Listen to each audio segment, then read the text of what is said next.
Dear colleagues, today I shall discuss the important topic paracetamol poisoning.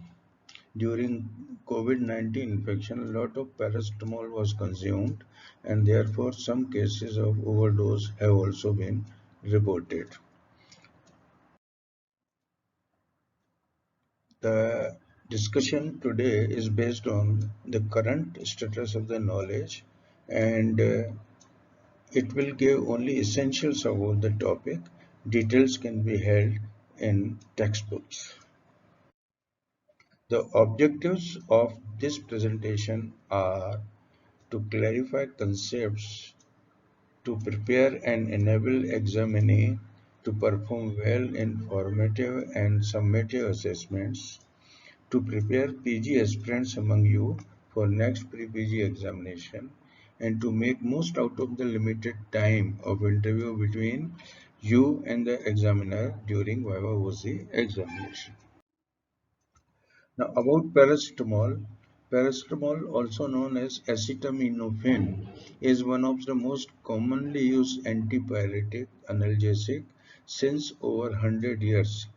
Von Mering developed paracetamol in 1893 and since then it has established itself as the main drug for the treatment of fevers. This drug is available over the counter alone or along with other ingredients and is also a prescription drug in full therapeutic doses. Usual doses for adults are 325 to 650 milligram to be given 4 to 6 hourly with a maximum of 3 to 4 grams per day. Doses exceeding 4 gram would cause toxicity. Children would require 10 to 15 milligram per kilogram body weight to be given 3 to 4 times a day. It is utmost important to understand that the concentration of paracetamol in pediatric drops is 100 to 125 milligram per ml, whereas the strength of the paracetamol in pediatric syrups, that is suspensions, liquid formulations, is 125 milligram per 5 ml, and therefore dose calculations or miscalculations may result in toxicity. Another important thing is because of the common and persistent continuous use, paracetamol is easily available as an over-the-counter antipyretic. Now let us look at the pharmacokinetics and toxicokinetics of the paracetamol. In therapeutic doses, the drug is well absorbed and it is also well absorbed in toxic doses. Now the peak plasma concentration occurs within 1 hour and variable protein binding is shown depending on the dose but may vary from 20 to 50%. Its volume of distribution is maximum 1 liter per kg, so it is not widely distributed that way. Half-life of the therapeutic dose is short, 3 to 4 hours only, but toxic doses may have a prolonged half-life of 12 hours or more. Now, single toxic dose of 10 gram or more amounting to 200 milligram per kg in adults and 200 milligram per kg in children when it is taken in less than 8 hours is called a single toxic dose and it may cause paracetamol poisoning. Pattern of poisoning is the one which I discussed, single toxic dose, but small doses, although supratherapeutic doses, more than therapeutic doses, are also ingested over a period of time to cause toxicity.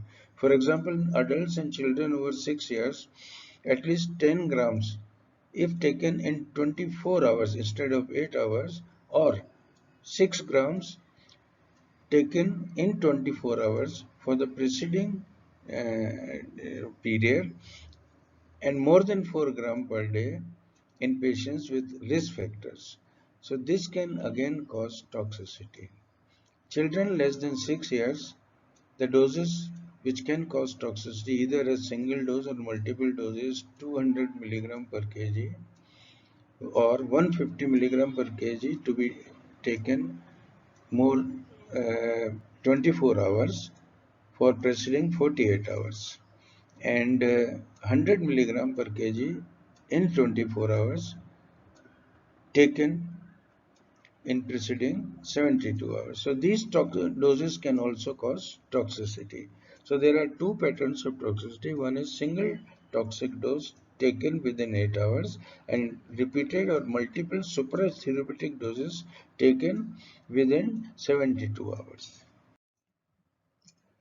Now, overdose usually occurs intentionally or self-poisoning, and two-third cases are of this variety. In young children, accidental poisoning can occur because syrups have a very good taste; they are good and palatable, or accidental poisoning occurs because of dose miscalculations. Now, it is said that small children have low hepatic glutathione reserve, so when a large dose exceeding 150 milligram per kg is ingested, it may cause fatality, particularly when doses over 250 milligram per kg. In adults, as I told you earlier, toxic dose is over 10 grams, and the lowest acute dose of 7.5 gram is capable of causing hepatotoxicity. Fatal dose is generally considered 20 gram or more. Now, characteristic organ damage in paracetamol poisoning is centrilobular hepatic necrosis, hypoglycemia, and nephrotoxicity. And nephrotoxicity may complicate the picture. Now, fulminating hepatic failure is the cause of death. However, in 20% cases, there may not be signs of hepatotoxicity, but patient may be poisoned. Now, most of the patients usually recover with aggressive treatment and use of N-acetylcysteine within 8 hours. Now, these key points are very important in understanding paracetamol poisoning and management. Now, clinical staging of poisoning is stage 1 within 24 hours, stage 2 1 to 3 days, stage 3 is most important, hepatic failure state or hepatotoxic state, which may last for 4 days, and hepatic recovery phase, that is stage 4, that may extend up to 2 weeks. Now, the most important manifestations in stage 1 are anorexia, nausea, vomiting, feeling of sickness, and sweating. However, these symptoms may disappear in stage 2, and one may observe only hepatic tenderness in right upper quadrant, and hepatic functions, that is AST and ALT, may be raised. Jaundice may appear after 2 days, and some patients may have metabolic acidosis. Some may have hypotension, hypothermia, and shock, and hepatic damage may not be seen. So this is an important stage. It is an elusive state actually. Stage 3 is a manifest state where hepatic damage can be seen. Jaundice reappears. There may be coagulation defects, so bleeding tendency, a frank bleeding, and hepatic encephalopathy may develop. Renal failure may develop. Ultimately, that may end up in death. So, 3 to 4 days is the most important thing for acute paracetamol poisoning. There is decreased interleukin 6 production, and that indicates a bad prognosis. There may be evidence of myocardial damage and ECG changes with enzyme elevation. Recovery phase is usual after 4 days to 2 weeks with use of N-acetylcysteine, and the jaundice improves, patient's consciousness improves. However, it has also been said that chronic hepatic damage does not persist. So it is paracetamol poisoning is not the causes of chronic hepatitis. The factors which enhance hepatotoxicity are adolescent patients who are 6 times more likely to develop toxicity and 2 times more likely to develop potential toxic levels than younger children. Then chronic alcoholism, because there is hepatic damage and induction of CYP2E enzyme that later on we understand increases conversion of paracetamol into toxic intermediate.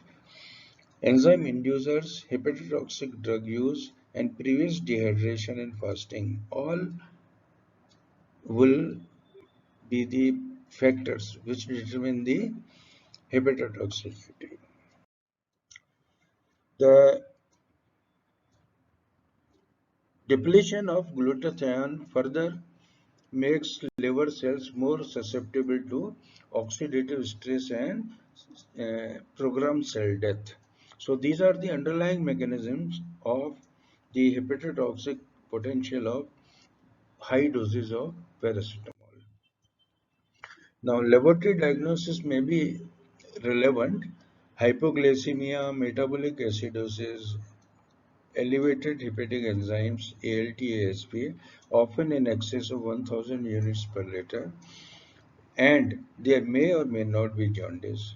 Hypophosphatemia may occur, and if following signs are there, then poor prognosis can be predicted. Hyperphosphatemia with renal failure, decreased interleukin 6, and prolongation of PT-NR more than 2.5 times control, or PT more than 100 seconds with pH less than 7.3.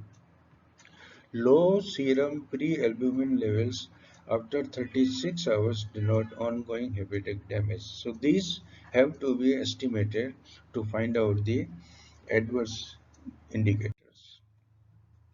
The most important development in paracetamol poisoning is estimation of serum paracetamol level. Now these levels are extrapolated from Rumac Matthew nomogram, and urine paracetamol levels can also be estimated by thin layer chromatography. Currently, single nomogram line is recommended, which is lowered by 25% from the original lines of the nomogram, which you will see in the next pictorial. The line across paracetamol levels versus time is used to identify those patients who are at risk of developing hepatic damage and who require NEC therapy. The most important is all patients who fall above this curve or line should be treated. N-acetylcysteine dosing is based on Rumac-Matthew nomogram and is found to be effective and safe in a study of more than 11,000 patients with no deaths among patients who were treated within 15 hours. What does it indicate? It indicates that serum paracetamol level estimation is a helpful guide in identifying patients for the treatment with NSE and starting NSE therapy as early as possible. Now, this is the difference between the conventional and currently accepted nomograms, nomogram, Rumac, Matthew nomogram, and modified, which is now accepted all across world. This line is reduced by 25%, so it identifies more patients for NSA therapy. Now, paracetamol estimation should be done at 4 hours, 8 hours, and 12 hours. Now, ideally, after 4 hours of ingestion and within 24 hours of the uh, suspected poisoning, paracetamol level estimation is the best guide. Beyond 24 hours is exact help may not be found. However, it will provide some indication for treatment. Now, if exact time of ingestion is uncertain, then AST and paracetamol levels to be done. If AST is elevated, then NEC therapy should be started, and then we should wait for paracetamol levels to be reported. If paracetamol levels are less than 10 milligram per ml and AST also is normal, then NEC therapy is not indicated. But if paracetamol levels are high and AST we already estimated is high, then NEC therapy should be given. However, NEC should not be delayed if paracetamol levels cannot be estimated. Therapy can be based on a strong history with suspected paracetamol injection more than 150 milligram per kg. This is very important because it will guide us for starting NEC therapy for early recovery. All cases with paracetamol levels above the line of nomogram should be treated, we have already said, and patients coming even after 24 hours, presence of any level of paracetamol in blood And evidence of hepatic damage will again require NEC therapy because there is a potential for beneficial hepatoprotective effect. Now, general treatment would include gastric wash within 1 hour of ingestion, and this is not usually done in young children. Activated charcoal, 1 gram per kg, it is given when ingested dose is suspected to be more than 7.5 gram. The best effect is seen when activated charcoal is used within 1 hour and before 4 hours. If given within 4 hours of ingestion, absorption of paracetamol is reduced by 50 to 90%. So it is an important aspect. We give 20% glucose, 20 to 25% glucose to treat hypoglycemia. We give vitamin K1 when performance time is elevated to prevent bleeding, and fresh frozen plasma may be required for evidence of clear bleeding. Now, IV mannitol is given to reduce cerebral edema, and acid suppressants, for example, omeprazole parenteral or pantoprazole parenteral, ranitidine parenteral is given to prevent acid regurgitation in semi-conscious or unconscious patient. Hemoperfusion is found to be more effective than hemodialysis in paracetamol poisoning, and there is a recommendation for continuous hemofiltration and albumin dialysis. Hemodialysis is effective if there is a renal failure. Now, what is the role of N-acetylcysteine and glutathione? These are very important aspects in the development of paracetamol management. Glutathione, as we all know, is a tripeptide of gamma glutamic acid, cysteine, and glycine. It exists in cell in oxidized state or reduced state. Now here we will be talking of reduced glutathione, that is GSH. And the ratio of GSH to oxidized ratio, that is GSS to GSSG ratio, is critical in maintaining a cellular environment in the reduced state. The enzyme transferase, glutathione S transferase, catalyzes the transfer of glutathione to reactive electrophile. That is, one of the example of reactive electrophile is the NAPQI, and thus it protects the cellular macromolecules from interacting with the electrophile having electrophilic heteroatoms, which otherwise would bind and damage cellular elements, resulting in DNA fragmentation, impaired oxidative phosphorylation, and increased cytosolic calcium release. All these factors will cause necrosis and apoptosis and cell death. Therefore, a critical reduction in the reduced glutathione level can predispose cells, particularly hepatic cells, to oxidative damage also. N-acetylcysteine or any other agent which supplies the glutathione can be used. Earlier, cysteamine was used. It is no longer used nowadays because of the toxicity. Methionine is a glutathione precursor. Liver converts it to cysteine, and this can be given to supply glutathione and protect liver. The dose is 2.5 gram 4 hourly for 4 doses, given within 8 to 10 hours of the injection. However, N-acetylcysteine provides cysteine directly. It is not converted into cysteine, but there is a cysteine within it which can directly supply cysteine to damaged liver, and therefore N-acetylcysteine is preferred today. Both drugs, NAC and methionine, act in a similar method, and that is by providing glutathione and protecting liver. It facilitates de novo synthesis of glutathione in liver. An experimental study shows faster onset of glutathione repletion with N-acetylcysteine than with methionine. Therefore, for all practical purposes in India, N-acetylcysteine is used.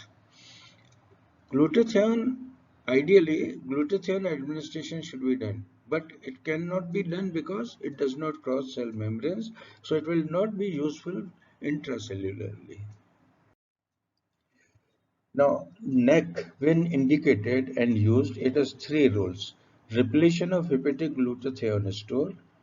It conjugates directly with the toxic intermediate as glutathione substitute. And third, it may protect against extrahepatic injury by its antioxidant and anti-inflammatory actions. So these three mechanisms of actions and three roles are important that we should use N-acetylcysteine in paracetamol poisoning. Now, the usual oral doses are 150 milligram per kg, which is followed by 70 milligram per kg every 4 hourly for 17 doses. Intravenous is preferred, and prescribed regime is 3-dose regime. First dose is 150 milligram per kg, second dose is 50 milligram per kg in 4 hours, and third dose is 100 milligram per kg in 16 hours. So total dose is 300 milligram per kg in 20 hours. Recently, Chu et al. Suggested on two-dose regime, 200 milligram per kg in 4 hours and then 100 milligram per kg in 16 hours. Again, it is 300 milligram in 20 hours, but it has similar efficacy but less incidence of adverse effects as compared to three-dose regime. Now, in children, when N-acetylcysteine given IV, large amount of fluid is given that may cause dilutional hyponatremia and seizures. And this problem should be taken care by a standard intravenous dose of NAC is diluted to prepare a final concentration of 40 milligram per ml, and then it is infused in over a period of 15 minutes, followed by 50 milligram per kg over a period of 4 hours, and then 100 milligram per kg in 16 hours. So this way fluid overload can be avoided. Now, common adverse effects for with oral NAC are uh, unpleasant odor, which can be minimized by sucking with straw. The main problem with oral drug is induction of vomiting, and anti-vomiting drug may be required. Intravenous NAC may cause anaphylactoid reactions, and they should be managed with adrenaline and antihistaminics. Isolated cases may show pruritus, angioedema, nausea, vomiting, bronchospasm, tachycardia, hypotension or hypertension, and they are manageable. Facial flushing may also be seen. In general, NET therapy is not associated with serious adverse effects. Now, our new understanding paracetamol intoxication has come up recently. 5-oxoproline is an intermediate product of gamma glutamyl cycle. The acquired defect is seen in high-dose paracetamol intoxication due to re-repression of gamma-glutamyl cycle by reduced glutathione, that is, glutathione depletion. So, when glutathione is depleted, there are chances of formation of this toxic intermediate, that is 5-oxoproline. Now, overproduction of 5-oxoproline, which is formed by gamma glutamyl cyclotransferase, which converts gamma glutamyl dipeptide into 5-oxoproline, and this ultimately is inactivated by oxoprolinase enzyme. Now, if in a case of paracetamol poisoning there is high anion gap metabolic acidosis but no osmolar gap, I repeat it, if there is high anion gap metabolic acidosis without elevation of osmolar gap, we must suspect production of 5-oxoproline. And for this treatment, intravenous sodium bicarbonate and N-acetylcysteine is required.